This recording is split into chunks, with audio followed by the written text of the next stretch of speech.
भक्त के प्रति महाकाल की अगाध आस्था की जिस कहानी की हम जिक्र कर रहे हैं, राजा श्वेतकेतु जो कि भोलेनाथ के परम भक्त थे, उन्होंने काल को भी जीत लिया था। राजा श्वेतकेतु सदाचारी, सत्यवादी, धर्म के मार्ग पर चलने वाले शूरवीर और प्रजा का पालन करते थे। वह अत्यंत निष्ठा और प्रेम भाव से प्रजा का पालन और अगाध आस्था और श्रद्धा भाव से शिव भक्ति करते थे। उनके इस भक्ति भाव से महाकाल अत्यंत प्रसन्न थे। उनकी कृपा से श्वेतकेतु के राज्य के लोग दुख, दरिद्रता, अकाल मृत्यु और महामारी से अच्छे थे। जीवन काल का समाप्त होने का था और वो भोलेनाथ की आराधना में लीन थे। तब चित्रगुप्त ने यमराज से कहा कि राजा श्वेतकेतु की आयु अब पूरी हो चुकी है, अब उनके प्राण हरने का समय है। तब यमराज ने अपने दूतों को आज्ञा दी कि वे जाएं और श्वेतकेतु के प्राण हर ले आएं। यमदूत राजा श्वेतकेतु के पास पहुंचे तो वह शिव मंदिर में थे। दूत बाहर ही खड़े हो रहे। श्वेतकेतु गहरे ध्यान में थे। बहुत देर हो गए, श्वेतकेतु का ध्यान टूटा, न ये दूत मिले। तब दूत बिना अपने काम किए खड़े रहे। जब वे वापस नहीं पहुंचे तो यमराज ने विलम्ब होते देखा तो काला दंड संभाला और खुद चल पड़े।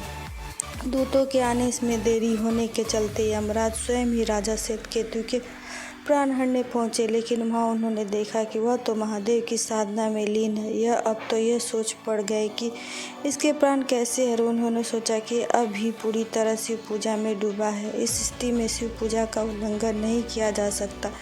तब वह भी बाहर ही खड़े रह गए। उधर जैसे ही काल की इस सूचना मिली तो उन्होंने तलवार निकाली और शिव मंदिर में जा घुसे। काल ने देखा कि राजा श्वेतकेतु अभी भी भगवान शिव के लिए स्वरूप के सामने बैठे ध्यान मग्न हैं और झटपट आगे बढ़े और जैसे उसने राजा श्वेतकेतु के सिर काटने के लिए तलवार उठाई, शिव ने अपना तीसरा नेत्र खोलकर काल को देखा। भोलेनाथ का तीसरा नेत्र खुलते ही काल वही राजा श्वेतकेतु के सामने जल भस्म हो गया।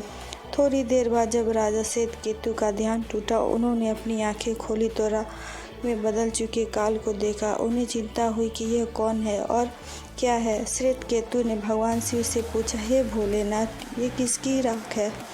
इसे कितने और क्यों जलाया? तब भोलेनाथ ने बताया कि यह काल था जो कि तुम्हारे प्राण हरने आया था।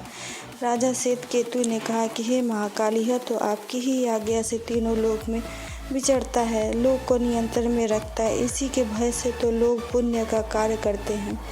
आप इन्हें अतिशीघ्र जीवन दान दे दें। शिव जी की कृपा से काल जी उठकर और उसने उठते ही श्वेतकेतु को अपने गले से लगाकर बोले, राजा, तुम जैसा तो तीनों लोक में कोई नहीं।